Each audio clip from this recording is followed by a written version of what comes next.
that's what we want to do. We want to get her out of office. And we have one big problem, and that is something that you mentioned, is people aren't voting.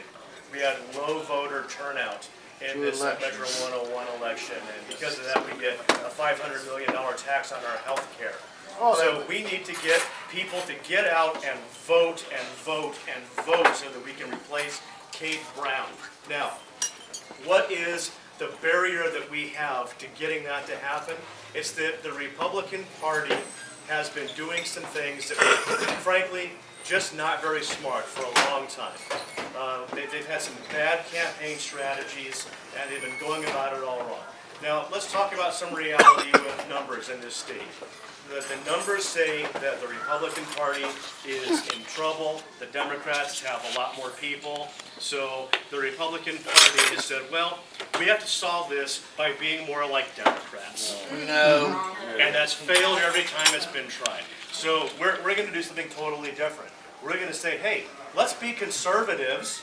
Let's stand up for Republican conservative values. And let's get some of those Democrats to see that we're doing things right and side with us to vote against the radical progressive far left. Because the problem isn't people who are Democrats. A lot of people are registered as Democrats. They vote for Democrats. That's just the way they've been, is the way they were raised. You know, maybe their parents grew up under the FDR years and they've just been told Democrat, Democrat, Democrat. So they're just going to vote for Democrats until we give them a reason to vote for us. And they're not going to vote for us if we go out and say, hey, you Democrats are stupid and we hate you. They're not going to do that. But if we say, hey, Democrats, your leadership is stupid and evil and they hate you, look at Kate Brown, look at what Kate Brown is doing to your party, look at what Kate Brown is doing to your state, look at what Kate Brown is doing to your freedoms. Is that the Democrat Party that you grew up in believing? No, it's not. Come to us, be a Republican, vote for a conservative who believes in the things that you believe in. I spent a lot of years down in the Coos Bay area with in-laws I had at the time, and logging families, traditional conservative people who were pro-life and pro-gun, and they were Democrats because that's just the community down there. And a lot of them this past election, they voted for Donald Trump because he did exactly that. He said to these disenfranchised Democrats, your party is ruining this country. It's time for you to leave those radical progressive fools. Join us, be with us, we'll turn things around. So that's what we're going to do, and that's what makes us different from other Republican campaigns of the past. Now, some other details for you is, we mentioned that, the Democrats have 38% registration, Republicans only have 28% registration. There's a lot of independent, non-affiliated voters. So if you're just looking at those numbers, it sounds like, oh, Republicans are in trouble. That's what the left wants you to think. They want to demoralize you. They want to beat you down. The reality here is we've done some good polling. And Kate Brown is not popular with her own party. And Kate Brown is really not popular with those independents. We've got polling on Kate Brown in the independent voters. Among independents, 52% of independent voters said they would vote for any Republican over Kate Brown. Only 37% of the independents said they would vote for Kate Brown over a Republican. That's good news for us. That's more than enough to overcome our gap. We just need to bring those people into our party and get them to vote. And they're not going to vote for a squishy moderate. They're not going to vote for the guy who says, let's try to be just like the Democrats but call ourselves Republicans. We need to give them a reason to see us as a better alternative to Kate Brown. And that's what we're going to do with good, strong, conservative values. So what does Sam Carpenter believe in? Sam Carpenter is pro-life. Sam Carpenter was the only one of our Republican candidates for governor who went up to Portland in Pioneer Square and marched with the Oregon Right to Life on the anniversary of Roe versus Wade. Sam Carpenter went to the Speak Life rally in Portland and in Salem, got to shake hands with Governor Mike Huckabee, the great guest. I got to take a good picture of them together. Sam Carpenter believes that life begins at conception and that all life is precious. Compare that to other Democrats and other Republican candidates we won't mention, but there's a clear contrast there. Sam Carpenter is pro-gun.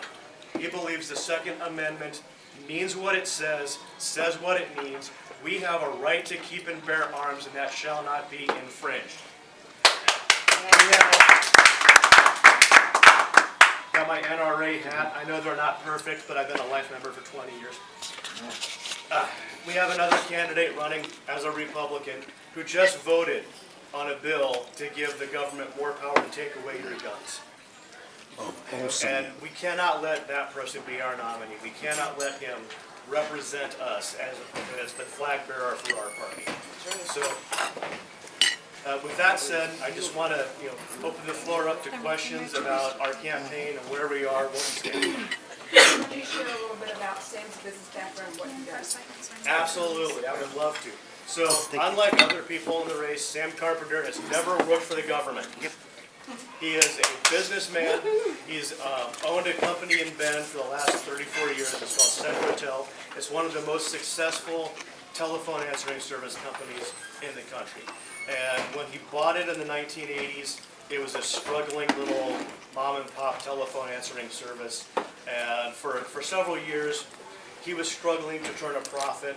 He was new to business. He started off working in doing blue-collar labor work. He worked in the forests, running chainsaws. He has a degree in forestry, so he came to Oregon to work in the timber industry. But when he was a single father and he was trying to provide for his kids, and he needed to get a good life going for them, and with the timber jobs going away and all that, he had to do something different. So he saw a business opportunity, got into it, and started working as a business leader.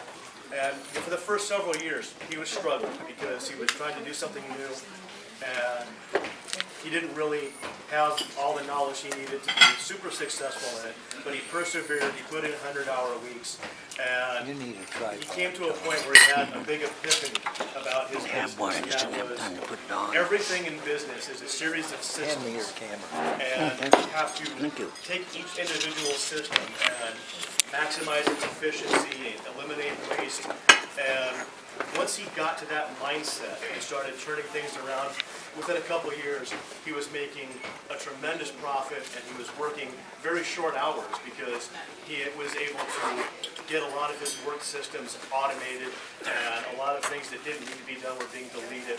So he goes on the principle of automate, delegate, delete, to simplify, simplify, simplify.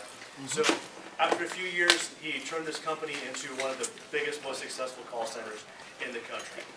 Because of his success, he was able to then write a book called Work the System, his business principles for systems management. It became a business bestseller. So a lot of industry people reading his book, applying his principles. That got him into a new second business in addition to his first business. He created a consulting company that was... He's going to be a polite politician, or if he's going to take a gun to a knife fight. Well, Sam Carpenter is a fighter. He is a warrior. He does not want to go into Salem and be timid and reach across the aisle and work with the Democrats. No, he believes fully and completely that the radical progressive far left position by either Kate Brown, John Kitzhofer, or Ted Kulingoski. Well, my question is, why would he say he's going to take it to the courts when the courts are corrupt? Because the state courts are corrupt, Because it's part of the you're process. getting good federal judges appointed by the president, and when it comes to the Second Amendment, that's a question of your federal civil Can rights. he fix the problem with the judges and their oath? Well, they have to redo their oaths, and if they don't want to do that, they will remove from office. But that's a huge concern. But that is a huge concern, and one thing that Sam definitely believes in is when he is governor, every person who gets appointed to be a judge is going to be somebody who believes in our Constitution and will uphold it. Exactly. Yes, sir. I want one of his signs to put in We my have front signs right yard. here. They got signs. Good deal. You got it. We'll take care of it. Appreciate it very Yeah, much. we have a number of signs here. If we run out, you can get we can get more to you. And on the website, makeoregongreatagain.com If you fill out the get a sign form, we can mail you a free sign, no charge. Yes. The other big issue for us is the indoctrination instead of education. Education is a huge concern of ours, and if you go to the website and you look at his issues, under education, there's an expanded to read more, and I wrote all that. I'm very proud of it. Yeah, education is a huge issue, and we are 100% in favor of school choice, vouchers, charter schools, anything that we can do to reduce the scope of government control on our kids' We education. want Common Core out of our state. Common Core is gone the day he's governor. Period. They need to get back to reading, writing, arithmetic, and U.S. history. Absolutely, and we also want to focus on vocational training because not every student is going to go to college, but every student should graduate being able to get a job. That's right. Yes, sir. I want to point out a fact to all of y'all. The average amount from 7th to 12th grade of history, social studies of American sense is less than a year and a half to 2 years. When I went to school in this nasty state of the South before it became corrupted like this one's going to be, I'd known about a Constitution in 5th grade. By 6th grade, you would call it.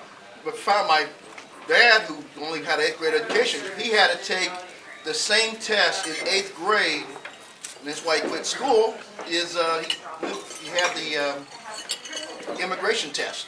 Yeah. And it's a shame that our own people that visit this country, whatever, know more about our history than we do. And I Absolutely. encourage that we need to go out as voters, or PCPs, or even private citizens, which I use trade, is get out there and, I don't care if you're pumping gas, I don't care if you're going out to the supermarket or somebody in line. You gotta start getting the dialogue going. If we don't do that, we will never get our numbers up. And then this is 2 elections. Portland could not have no situation. It was our complacency, our fearness of one city or 2 cities. We got to get away from that fearness. If you believe in your faith, and you got to stand with it. How is we going to get blessed if we choose not to? Our founding fathers went through the hardest times in the American Revolutionary War, and Washington almost got captured in Trenton. We have to stand up in the same way. We got to get out there and not be afraid to engage peacefully and responsibly with our facts and foundations. And Mr. Carpenter goes through and hit on everything that Kate Brown says and shows the cause and effect of her policy in the last 3 years. Right It's on. a winning situation, but we got to also express it. If we don't express it, we cannot do it. You know, Absolutely. all you need is a little faith. We can move mountains in this valley. We can move Yes. this whole valley. 39%, Polk County was number 5. 61% was number 1 in Lake County at participation. We cannot do that. We got to at least get 65%. We gotta get 100% participation. 100% participation. Yes, the lovely lady in the corner. Isn't it a federal law that schools would not get funding, federal funding, if there's not so many certain hours or Honestly, I don't know the answer to that. That's a good question. We'll figure out what And they the, don't. They don't do it. My grandson's there, junior high, high school, they don't do it. what's that, Joey? I said it was a state law that was passed that they're supposed to, in certain grades, learn U.S. history. And Especially on September 17th. But Yep. whether they Which is teach my it or birthday, not. Constitution Day. Yeah, but they're supposed to, but they, And there's a bill in the legislature, I don't remember which one of the legislators are sponsoring it, but it's a bill that will require that all high school students, in order to graduate, have to pass the citizenship civics test, and we support that. Joey? So there's a Department of Land Development and Conservation that it's a government agency in the state of Oregon that Sam would be able to directly impact this government. Chainsaw! That's right, because they hamper and they completely impact basically every rancher, farmer, logger, developer in the state. And they restrict a lot of cities and counties with regulations that are not deserved in those areas. Yep. They'll take Portland restrictions and put them on a city that's out in a rural county area. So, that's one area that I, as governor, I would love to see him take that chainsaw You there. got it, and one interesting thing about Oregon government is, every state has a little bit different systems of checks and balances and how their governments work. Oregon is a state with a very strong governor. You hear people talk about Texas being a state where the governors are weak because they don't have as much power. Oregon's governor is one of the strongest governors in the country in terms of what that governor can do. And one of the things that Sam will do, first day on the job as governor, is all of these agency heads from these departments, like our Land Conservation Development, Energy, Human Child Services, Department of Revenue. Oregon Health Authority, all of them. It's gonna be day one. Either you support our Make Oregon Great Again agenda, or you pack your bags and go get a job somewhere else. All right. Yes, sir. I'm just curious, what's he think about not having the state of Oregon becoming a bill collector? In terms of taxes. For unions. Oh, yes, unions, well.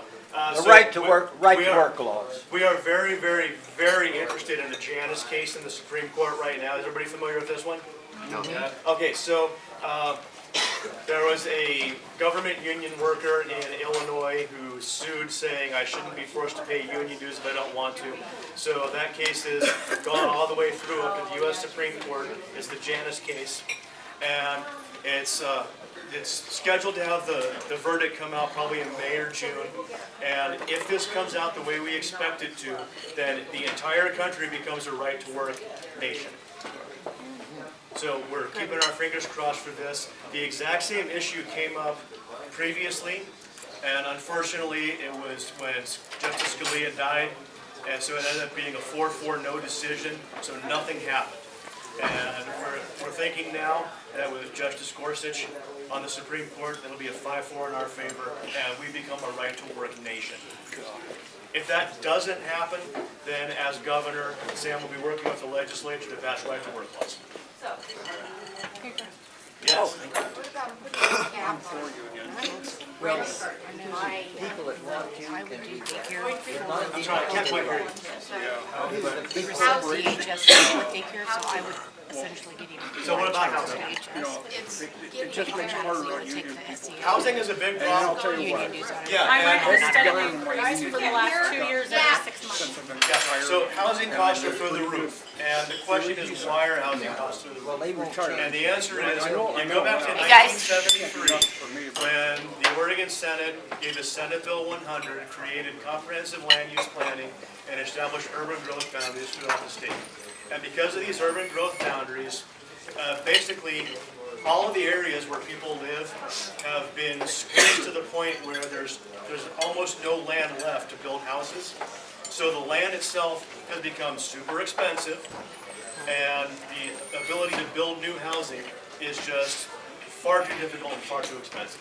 That's got to change.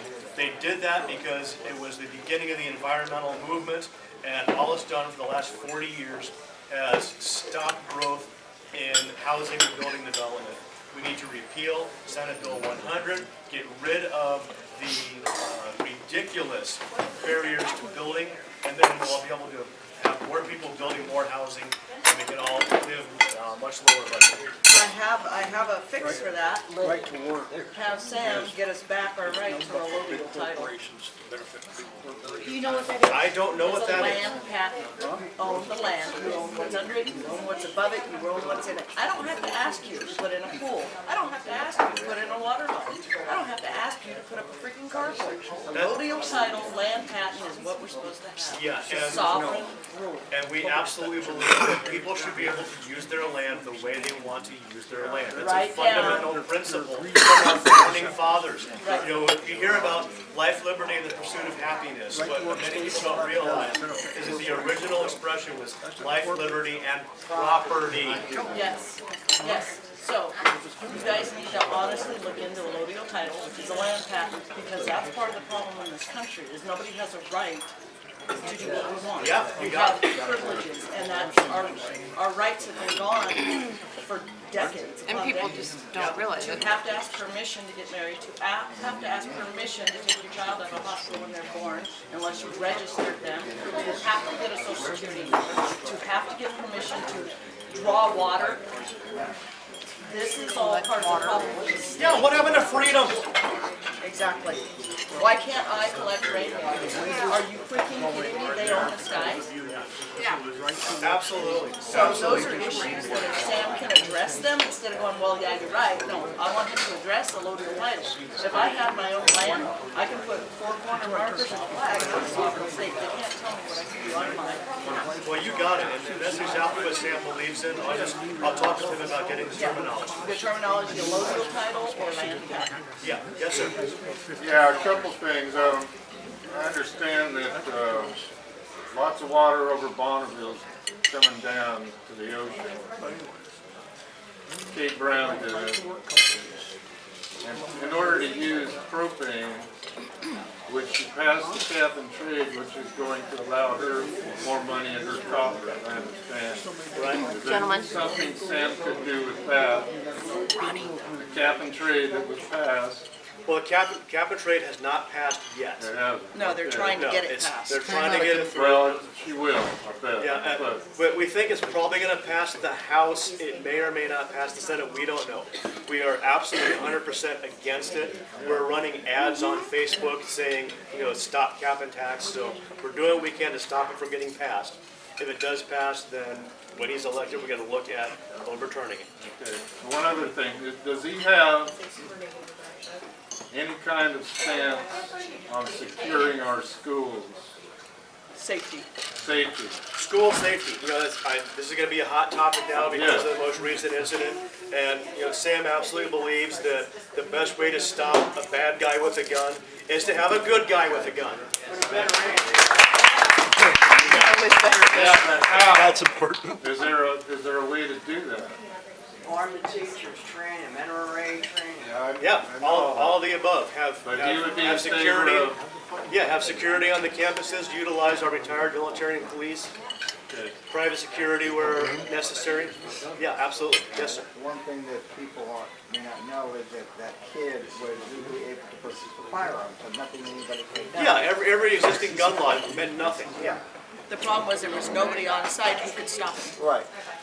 If the elections come out and saying, well, if he couldn't have gotten the weapon, he legally got it. There's a whole slew of issues. Hang on, let him pick, guys.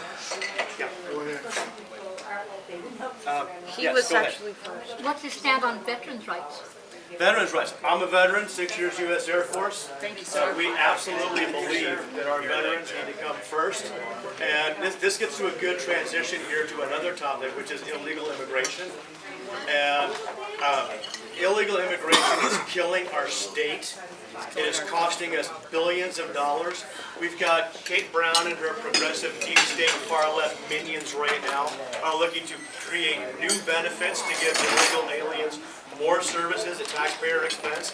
How about we stop all of that, get rid of our sanctuary state law, Yes. enforce the immigration laws, and all those money and services going to illegal aliens? Why don't we use it to help our veterans? Why don't we put that money back into our schools? Why don't we do that to our Oregonians? Yeah, Thank you for your absolutely. service. You are very welcome. Angela. Thanks for Is he going to clean up DHS and the children grabbing, disgusting, vile people? And as personally, I have a son who's 6 years old and has disabilities, and he had a dentist appointment, and I was told a month ahead of time when I made the appointment that it's not recommended, but as a parent, I have a right to be in the room with him while he's under, because they were gonna give him the laughing gas or whatever. Yeah. And we I show up to remember. the appointment, and I'm remember being what you told went that I can't go back there. So I'm standing at the counter advocating on behalf of my son, not raising my voice, even though I wanted to snatch her up by her hair. The I DHS remained director calm. will be fired first They day. called the police. The police officer showed up and told me that if I didn't shut my mouth, he would take me to jail and then have my son put in foster care. Did you get And that his? happens everywhere. Well, she has all Everywhere. So- That's when they find out you have kids, Oh, good. it doesn't matter what you're doing. Yeah, so full disclosure, I used to work for that vile agency, and I quit that job because it was horrific, and that's why I went to go work for Sam Carpenter.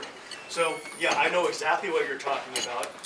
DHS is to be taken down with a wrecking ball and rebuilt from the ground up by people who actually care about the welfare of our citizens and not just spending more and more money on useless bureaucracy. When I worked at the legislature last year, a lady came in during committee and was like in tears, who worked for them and said, we have kids that we're putting up in hotel rooms. And that wouldn't be happening if they would stop removing children that don't need to be removed and actually focus on the ones that do need it. Yeah, And not give the exactly. rights back to the parents of the ones that have so horrifically treated their children, that they are meth addicts at birth. So back when I was working for DHS, back in 2009, I was legislative policy analyst there. And this is when the legislature came up with a brilliant idea, thanks to Mitch Greenlick and John Kitzhofer, who was running for re-election. Hey, let's take healthcare out of DHS, where it's been, and create this new Oregon Health Authority. And by focusing on healthcare here, and then focusing on other services here, we can be so much more efficient. And I said, what are you, smoking dope? You're gonna create another agency to be more efficient? I said, okay, during my bill analysis, I said, all right, if you do this, we're gonna end up with a much bigger budget, many more employees, do the same amount of work, it's gonna be inefficient. And the DHS director, Bruce Goldberg, looked me in the eye and said, David, don't you say a word about this. The legislature wants it, they're gonna get it, you just keep your mouth shut. Well, at the time, I kind of needed to have a paycheck, so, I had a mortgage to pay, so I went along with it and said, okay, I'm just gonna sit back in the corner and say nothing. But that was one of many experiences that led me to eventually say, I'm out of here, I can't work for you people anymore. So, what happened with DHS, the Oregon Health Authority? You had one agency in 2007, was the last budget for one agency. And the DHS by itself, and this is when they were still doing Medicaid, total funds budget was about $11 billion for the biennium. This current biennium, the budget for DHS all by itself, without doing any medical, $16 billion. And the budget for the Oregon Health Authority all by itself, $23 billion. So in 10 years, the cost of this more efficient system more than tripled. This is what our government's been doing. This is what Sam Carpenter is going to reverse. Our government is so bloated and overloaded with all these people shuffling paper back and forth and not getting anything done. That man that killed those 17 folks down in Florida, so many agencies knew that he was a problem and nobody did a damn thing. Nobody did anything. Nobody could make a decision. They just did a lot of talking. They do the same thing with Antifa. They're running around destroying property, harassing people, The violating FBI people's was too rights. busy with Russia. They stick them in jail and release them. Stick them in jail and release them. Over and over. All right, Ronnie. I think I'm going to add on to that. Here's what he's talking about. 39 times. 39 times they went through senior abuse because their people was in his parents was in adopted parents in the late 50s, early 60s. Why didn't he go to jail then? 13 incidents at the school from 7th grade. Why was nobody? When I went to school and I got expelled in 9th grade, because I was a short guy with an attitude. I was expelled 3 times. And the thing is this, the superintendent knew what was going on because they had a tribunal hearing for the expulsion. Where was that interaction? Where was the FBI with 2 phone calls? And the thing is this, they got these kids protesting yesterday. Is it the Soros that going through this colluding with Russia that are in undermine our sovereignty and bankrupt us? But get back to our state on the social services. We have gone down this road since the late 90s. Yeah. And we're costing the illegal alien situation. That's costing you $444 million a year, additional another $25 million. More than that, 1.2 billion. Yep. Okay. It was 888 last month. Right. That's still 20. That's a 25% increase, people.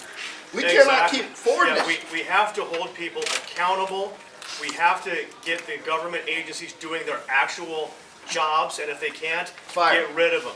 So, all these people in government that screw up everything, $300 million cover Oregon, never gets a single patient enrolled, $150 million on a bridge to nowhere without a single brick being laid. All these huge boondoggles, and nobody ever gets in trouble for anything. They just move from one job to another. Absolutely. So Sam Carpenter's a CEO. He's a private businessman. You know what happens in his industry if somebody screws up bad? He says, I'm sorry, but you're fired. That's what we need in government. Yeah. Out of here. All right. Now, how are we doing on time? I want to make sure everybody gets to the chance to Does speak. anybody else have any pertinent questions? I want to make a comment. Go ahead. Oh, boy. Well, we'll let you Fred, watch. make it Keep it short. short.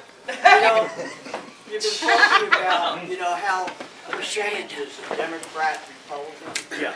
there's a real simple answer to the problem, and that is in the electoral system itself. We're supposed to be a republic where the minority is protected from the majority.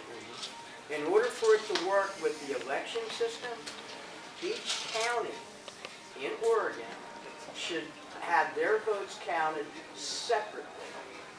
So if Sam Carpenter wins in Grant County, that's one vote. If Kate Brown wins in Multnomah, that's one vote. Add them all up. That's a great idea. That's Nebraska. And Now, here's the thing. Here's the thing, yep. Had this been in place in November of 2016, she wouldn't be our governor. Absolutely and Trump correct. would have won this state hands down.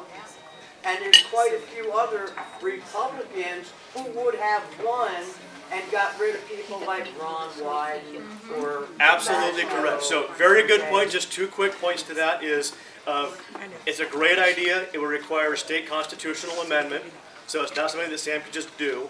But it would take a constitutional amendment. And then we also do know that there would be legal challenges to it because similar things have been done in states in the past, and the U.S. Supreme Court has said, no, you can't do that. But that doesn't mean we can't try, because a better Supreme Court today might relook at it and change their mind. The federal Supreme Court has no jurisdiction over how you vote in your state. And that's the first thing the governor has to say. Absolutely. You have to stop the federal government from interfering with states. This has gone on long enough. Yeah, we need a state constitutional amendment to make it happen. That's the first step. To make that happen, but what we need is people with cast iron gonads to say no to the federal government. Absolutely, and Sam is ready to stand up to a number of things. You know, we've got, one of the biggest problems we have is the federal government has said through the Supreme Court that you have to give free education to illegal alien children. And that is something that we could stand up and say, that's U.S. Supreme Court Plyler versus Doe, back from the 1970s. And we think that's a bad decision. We think that it's wrong. It's an opinion. Exactly. This lady's got a question and here. Just one moment, let me wrap up this thought. And this is a situation where Sam as governor could support making a change that stands up to that decision and forces a new and improved Supreme Court to say, yeah, you're right, we were wrong, we couldn't do that too. Yes. Not my question, his question. I just can't raise my hand. So I know that you mentioned, as far as we know the school system is broken, we know all these things, as far as even as protecting the schools, we already know that. My question is more along the lines of, if we have teachers that have to pay for pencils for their classes to be able to even do the basics, like just starting there, you're now talking about security, you're talking about other things. Right. And I know you mentioned certain things that could be cut that could hopefully go there, but again, okay, so it's kind of weird because they're from California, so it's a little hard to talk about it. But I have family that's teachers in California, and they pay out of pocket for half their stuff. Yeah, Because so, the budget's so this not last there. budget, the state legislature just passed the biggest increase in K-12 education ever. It's $8.2 billion that are now being spent. And this is just from the state fund. That's not even touching what your county property taxes do. That's not even including what the federal funds coming in are. So we're looking at about $14,000 being spent per student. Now, how much of that money is getting into that classroom to teach those kids? Not much of it. There is so much money being wasted on administration, so much money being wasted on PERS. We haven't even talked about PERS yet. My daughter is a teacher, and she spends hundreds of dollars out of her paycheck every month just for her classroom. Yeah, it's a travesty. Why are we spending more and more and more and more, and less and less and less is getting into that classroom to help those kids? It's because the administration is bloated and corrupt and needs to be trimmed with a chainsaw. All right, now I don't want to take up everybody's time, so this is one last question. They may have one more question, gentlemen. John had something. No, mine was just something else going to Okay. somebody else. Yes, sir. Yeah, as Make an Tom the addendum, last. as an addendum in the educational system is that really there should be no Department of Education according to the 10th Amendment.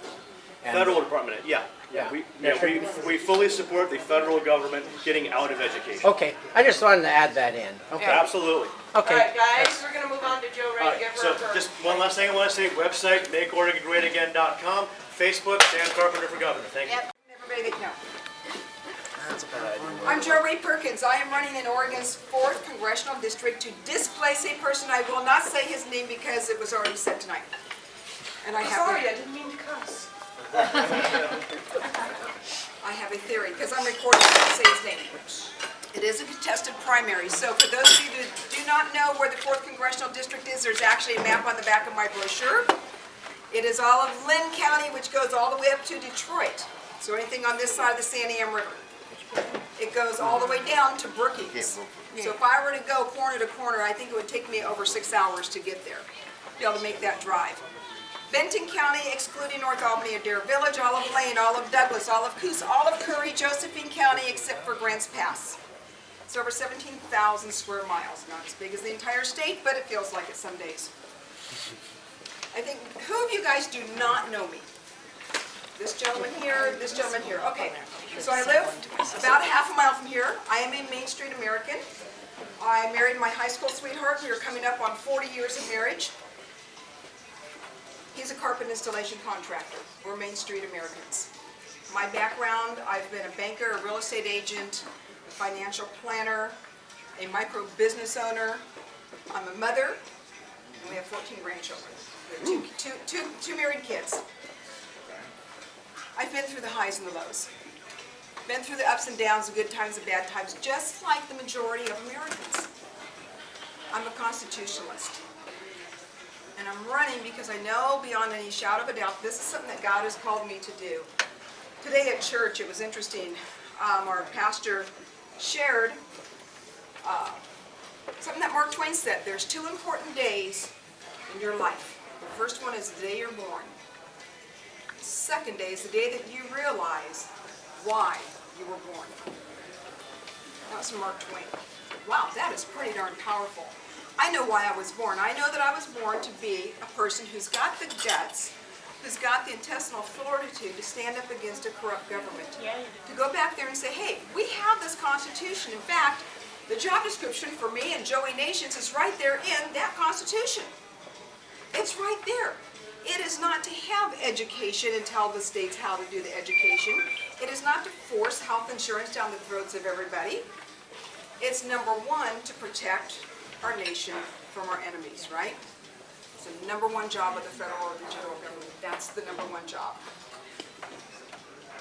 We have people that are career politicians, but yet our founders were very adamant.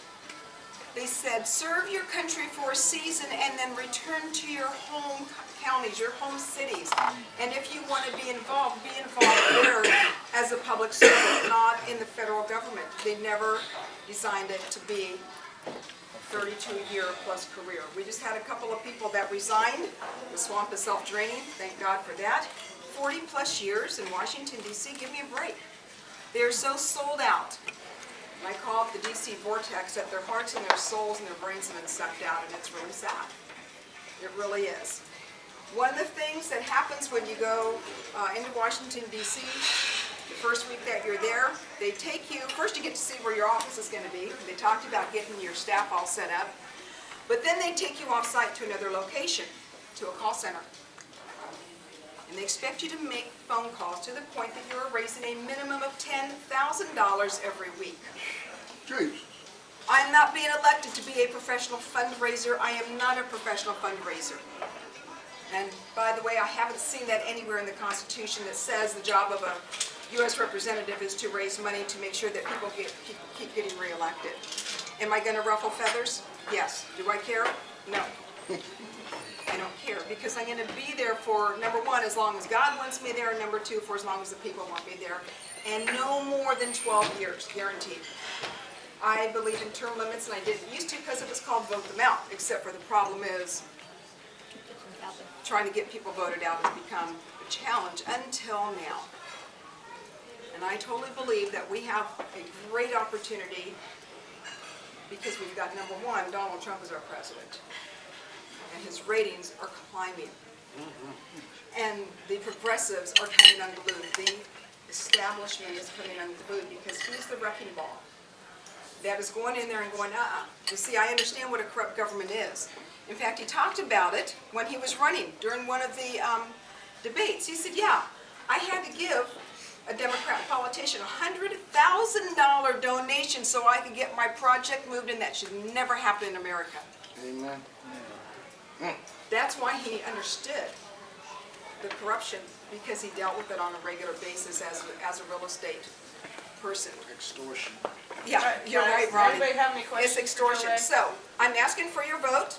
Oh, I want to cover a couple things real quick, and then if you guys have any questions. Okay, so number one, I've seen most of you guys except for two, and ladies, in the past. I've spoken at different events, different rallies. It's almost always the same people, but if me and Joey and Sam and any other candidates, if this is all we go to, we're never going to see everybody else out there. So I'm asking you to consider having a meet and greet with your friends that don't come to these kinds of meetings, that don't go to the rallies. We all know somebody outside of these groups. We need to get out there and talk to them. And I'm willing to go have coffee with 2 or 3 people, not a problem, I'll do it. Because they'll talk to 2 or 3 people and so on. So I'm asking you guys to consider that for any of the candidates that you support. And it doesn't have to be a lot of money. You can do a no host at a coffee shop. The other thing, the January vote. There's a reason that the turnout was so horrible, and that's because it was in January and people did not know what was going on. I'm going to be straight up honest with you. The Republican Party's message was horrible. Okay? It was really horrible. They didn't have the right message and people didn't understand the problem. And that's part of the reason that the vote turnout was so low. We cannot continue to put up moderate candidates. We've got pro-life candidates, and they're the ones that are going to win in the state, because it's the pro-life voters that stop voting for the moderate candidates, and that's why we've lost consistently. And I'm 100% pro-life. Last thing that I want to say, in the midterm elections, the reason that typically you see a flip in the House and the Senate in Washington, D.C., is because the party that's in power, in this case the Republican Party, they get arrogant, they get overconfident, Prideful. they don't have that anger that they had that pushed Donald Trump into the presidency, because we won. The Democrats are angry, progressives are angry, they're coming up with every negative thing they can possibly come up with. We cannot lose that fight at all. If we lose the House, they will bring President Trump up on impeachment charges immediately. It'll probably be one of the very first things they do. With no impeachable offenses, they don't care because they're corrupt. So we've got to do everything we can to help hold the House. On the U.S. Senate side, and of course we don't have a Senate candidate running this time around, but they do in other parts of the country. The judicial nominations are huge. So we need to make sure that our friends around the country that have Senate candidates up, that we help them get true conservatives elected. Questions? Yes, ma'am. I want to know from each of the candidates, what about senior citizens and their Social Security? Okay. That has been stolen. Okay, so the Social Security system is broken. It is socialized government. It was designed to be socialized government. I came up with a plan when my daughter was 12 years old and she's 36 years old. And I talked to Senator Bob Packwood, and Bob knew me by name, and I said, Senator, I am concerned about Social Security being around when I retire. I'm now 61 years old. And I said, I came up with a plan that I think would work. And I said, what if, over the next 5 years, 90% of what I should pay into Social Security goes to Social Security, the other 10% I can invest anywhere I want, but I can't touch it, except for in the same rules as Social Security. And we do a phase out over 20 years. I said it would save the Social Security, it would, one, help people plan better for their retirement. They can choose how they want to invest that money. They get to decide. But we'd never get down to zero, because we're always going to have those people that are going to need the assistance. And this is what he said to me, and this is a direct quote that I remember 24, 25 years later. This is what he said, Joe Rae. Many senators have come up with a similar plan. They will not touch it because it is the death nail in their political coffin. Interpretation, their political career is more important than the survivability of Social Security or having a good plan. It is not going to, when we change it, it's got to get changed. It will not affect those of us that are 50, 55. Already there. Yeah. We're going to be fine, but the fact is that 3 of us are drawn for every 1 person that is retiring today. Excuse me. For every one person working, 3 people drop. Yes. Okay? It is broke. There is no money there. They have borrowed against it for years, and it's got to be completely done. It is a Ponzi scheme running. I want to make a suggestion for your campaign, ma'am, is that the enemy that's in this district that you're running against, he's always been able to float across like a dove, but yet he's worse than an angel of light, Satan himself. chameleon. Okay? What you have to argue, and if you want to get the consensus of this district, is number one, you have to go through and show how his support in relation to the state government, how it's going to affect how is it affecting our pocketbooks, how is it affecting our freedoms, and how is it affecting us in the long term to be an economic powerhouse that we should become if we didn't have these arcane, selfish policies. So, well, I will be able to do that once I win the primary, and I do have 2 other opponents. One of them has already won the primary 4 times and has lost all 4 times, and he's proven he cannot be the incumbent. In baseball, it's 3 strikes, you're out. We gave him 4. And then there's another opponent, and I'm not, he's a first-time candidate, young man, smart young man, but I'm still going to win in the primary. So I need your help, I need your prayers. Financial support is awesome. Even if you can give $1, it will go a long way, trust me. I will do that. We can get those signs for about $2.50, I think is what they're costing, plus 85 cents for the wires. We need to buy signs. Did you have a question? More of a statement, I don't think it'd be to go towards you, but like you said, they said the Social Security is broke. Well, people have borrowed from it, you gave IOUs, wouldn't be broke. How do we reverse that? So okay, so that's why the first thing that we do is we start getting the federal government back to doing the job of the federal government, get them out of the education. It's not constitutional. It's not their job to study the mating life of grasshoppers that are from Asia. It's not their job to spend that $1 million when Rand Paul last week stood up and he read all of these things that were going on. Why are we paying for that? Oh, well, it's only $1 million. Well, honey, $1 million here and $1 million there ends up to being a $20 trillion debt. We can't afford that. You know, when our kids say, hey, I want this, Mom, we go, well, there's no money in the bank account. What are you going to do? Well, I don't care. I want it. Well, the federal government just increases their spending cap, and we've got to cut that off. We don't get to get a spending cap. Tom, you had a question. Yes, I was just wondering, what are the possibilities of you having a debate with our illustrious incumbent? So a debate with the incumbent, it is never to the benefit of the incumbent to have a debate with a challenger. Never. So to get them to debate, they would have to have a really good reason why. And the only reason why an incumbent will debate, any independent incumbent will debate a challenger is because the challenger is polling very high. And that's how we get it done, is I have to start, once I win the primary on May 15th, I need to be polling really, really high, and then he'll go, oh, drat, I have a problem, and then he'll debate. And that's really the only reason that they'll debate. Otherwise, if they're polling high enough, they won't debate. This is not like the presidential election at all. Although I wouldn't mind having polling data like that, looking like so-and-so's going to win by 95% chance and turn around and scoop it up from underneath them. I think it would be wonderful, and it is actually doable. Oregon is more red than you realize. Okay? Oh, no, we realize. And we know that, okay? And it's having the true constitutional, conservative, fiscal, and social conservative candidates running for office that are going, look, I'm going to fight for this. This is what I'm going to do, and I'm not a sellout, and I won't be sold out. And I think most of you guys can probably figure out that I'm not going to get bought off. Thank you so much for the time. I appreciate it. I'll hang around for the next. You can't smoke till after I'm done. So Nancy, chill for a few minutes or I'll be really quick. So, hey, I'll be really quick. So the biggest reason I'm here is just because I love Patriots, all right? That's why I'm here. So I think hands up to all y'all. So Benton County is a small chunk of my district. So there's 7 counties in my district, Congressional District 5. So currently, corrupt Kurt Schrader, he sits in that district. I'm going to kick him the hell out, all right? Yeah. So what we're looking at, Benton County, Adair Village, North Albany, that's kind of the area. Many of y'all are from Salem. I realize that. So my Marion County friends, thanks for being here. But so Benton is just a small piece of Benton. But I personally am involved and am concerned about issues that touches every single patriot in this country. I don't care if you're in Benton County or Linn or Marion, whatever county you're in, it impacts you. So the biggest thing I want to talk about tonight is the Second Amendment. And so that's one area where we have a representative who likes to pretend that he's a friend of the Second Amendment because he votes once in a while with the NRA. So he pretends that he's that way so that on the other side of everything that he votes on, he's a complete leftist liberal. But he pretends to be on our side because once in a while he'll swing right and he'll vote with the NRA.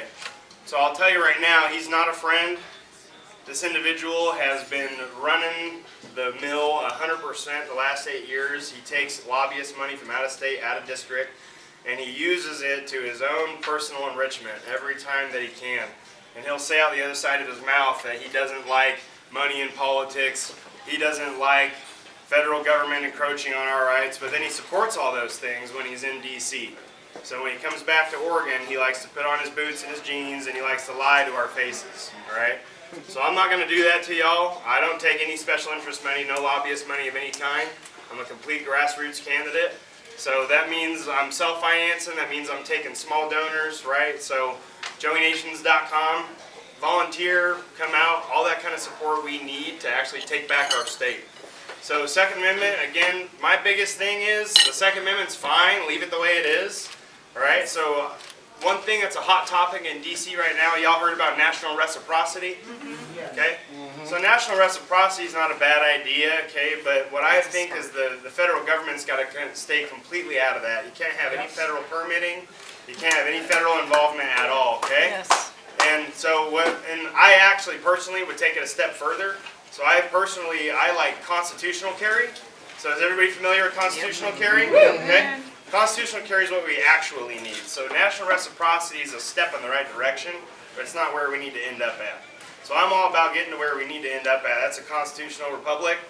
And so it's not going to happen overnight. We have to realize that. But until we get representatives in D.C. who are willing to stand up for the Constitution and do it for the citizens and not for the money of their district, then we're only going to get there with those individuals.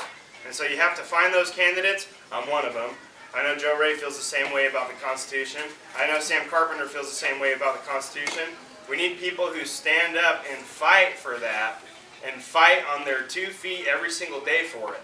And so we can't be afraid of the media. We can't be afraid of the left, the far left liberals, whatever you want to call them. They're completely insane. And we have to take this country back for the sanity of our citizens and for the future of our children, grandchildren, your neighbors, whatever your involvement is. You got to think about the future of this country. And so that's personally the reason I'm running. I got a wife and 2 young kids. I want a good district for them, a good state for them to live in, a good country for them to live in. So that's why I'm fighting the good fight. And I'm going to go out here every day and make sure that I spread the good word. And the biggest thing for me with the Second Amendment, again, is it's fine as it's written. It shall not be infringed. And so we have to look at constitutional carry and pursuing that. And that's not a big deal. It doesn't even take a constitutional amendment. All it takes is legislation and representatives with enough backbone to back it in Congress. And so I plan on going out there, and I'm going to give it to them both barrels. And I plan on representing Oregon for the Republican place that it is. And I'm happy to answer questions. That's all I have to say. I'm pretty, much an open book. I'm straightforward on everything. So, any questions at all? Yes. Could you tell us your stance on the federal role in immigration? Oh yes, absolutely. So I think the federal government, one of the only responsibilities that they have is to actually protect our borders and ensure the safety of American citizens from foreign nationals. That means keeping illegal aliens out of our country and taking the ones that are here and deporting them. Okay, and so we have to build the southern wall. We have to get E-Verify at all the businesses. We have to make sure that no amnesty is given at all. And so, does anybody here want amnesty for illegal aliens? No. Okay, I didn't think so. And so, we have to have representatives who are willing to stand up for that. And so, a big portion of that is right now, there's a bill out there called the Goodlatte-McCall bill. Okay, that's in Congress right now. So there's 2 bills that have been floated out there that President Trump has endorsed. One in the Senate, one in Congress. The one in Senate is dead. That one did not pass. If you look at the congressional bill, this one has a semi-good chance of passing, but the likelihood is that it won't. That the Goodlatte-McCall bill is not a bad bill. It's got E-Verify. It's got restrictions on the future numbers and levels of immigration, and there's no amnesty in it. President Trump said he'll support it. Okay, so that's a decent bill. But the likelihood is that the moderate Republicans, kind of like you know, the Newt types and those kind of people, right? The moderate Republicans aren't going to support a strong immigration bill that's America first. Okay, so it may not pass. And so what's going to end up happening is that immigration policy is going to get booted to 2019, and we're going to have the chance to elect people like myself who jumps in and says, America first every day. We're not standing for illegal immigration anymore. We're going to take care of that immigration bill in 2019, and it's going to hopefully have all of the steps that we want, which is America first, make sure that wall is funded and built, enforce the law in our nation, and change the immigration system so it's merit-based, and E-Verify's got to happen. And so all of those things happen in the immigration bill in 2019 without amnesty. We're not going to give them an inch on that. All right? So change your America first to America first, last and only. Yep. I like to say America first and foremost. It's only. And openly. Can I add one more thing? Yeah, absolutely. No benefits to non-Americans. Correct. Any questions for Joey? I got one question. I think what your argument should be, if you're the nominee for the 5th Congressional District, I would respectfully request that you also bring up the policies of the past that Schrader voted on in 2009, 2010, and point those situations out and how has it affected others here in the state. You also need to verify that of 2/3 of our trading partners, whether it's Australia, China, Russia, or anybody else, they have a strict policy. You cannot be like it was when the foundings of this country, when we had the Irish and various other people. You cannot be a dependency on the federal government or causing a liability that we have to pay for. It's costing this state so that's what the merit-based $4 billion. immigration is. That's exactly what the merit-based immigration is. So you have qualifications that people have to meet if they want to come here. Are they going to be able to speak English? Are they going to be able to provide for themselves and their family? I just want your website one more time. JoeyNations.com. And I've got a card for you as well. All right, any more questions for Joey or statements? Ronnie? Anybody else? And y'all can find me on Facebook, Twitter, my cell phone. I got a card for anybody who wants it, my cell phone, all that. I'm very open. And he does respond personally. He does respond. I do respond. So Might guys, take him the a few nice part minutes, of but this he'll get group is there. when we're done with our official meeting, we can hang out and chill and just talk and get to know them more personally. Right now, I want to take a 10-minute break because some of us need nicotine or we get ugly. All right.